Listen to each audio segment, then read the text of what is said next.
আসসালামু আলাইকুম। সকাল সকাল চলে আসলাম আমার ছাদ বাগানে। আমি একটা ছাদ বাগানে ছোট ট্যাঙ্ক করেছি। ট্যাঙ্কে কিছু মাছ আর কিছু আছে কচ্ছপ।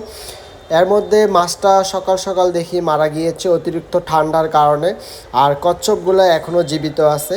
এই কচ্ছপগুলো আমি বিল থেকে খাল থেকে সংগ্রহ করেছি।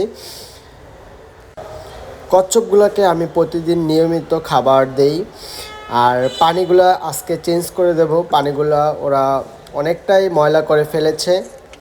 আমি তেমন জানি না ওদের কি খাবার দিতে হয়। যদি কেউ জেনে থাকেন অবশ্যই কমেন্ট করে জানাবেন ওদের কোন ধরনের খাবার দিলে ওরা তাড়াতাড়ি বড় হবে। আর বিল থেকে সংগ্রহ করার কারণ, এখন বর্তমানে আমাদের খালে বিলে পানি বলতেই নেই, পুকুরেও পানি নেই, খালেও পানি নেই, তাই এগুলা মারা যাবে। তাই আমি ওদের থেকে এটা সংগ্রহ করেছি। যারা হচ্ছে পিছন থেকে বাচ্চারা মাছ ধরে, ওরা দেখি এগুলা উদে উদে অনেক খেতে অনেক ইয়াতে ফালে দেয়, মাইরা ফেলে। তাই আমি ভাবলাম যে এটা আমার বাগানে নিয়ে আসি। আমাদের একটা ট্যাঙ্ক খালি আছে, এই ট্যাঙ্কে রেখে দিই, তাতে অনেক সুন্দর দেখাবে।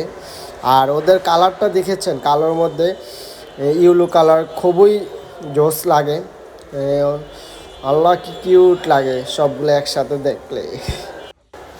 আমি ইনশাল্লাহ ওদের বিলে ছেড়ে দেবো, ইনশাল্লাহ বর্ষার শোরুমে বা বড় দিঘিতে।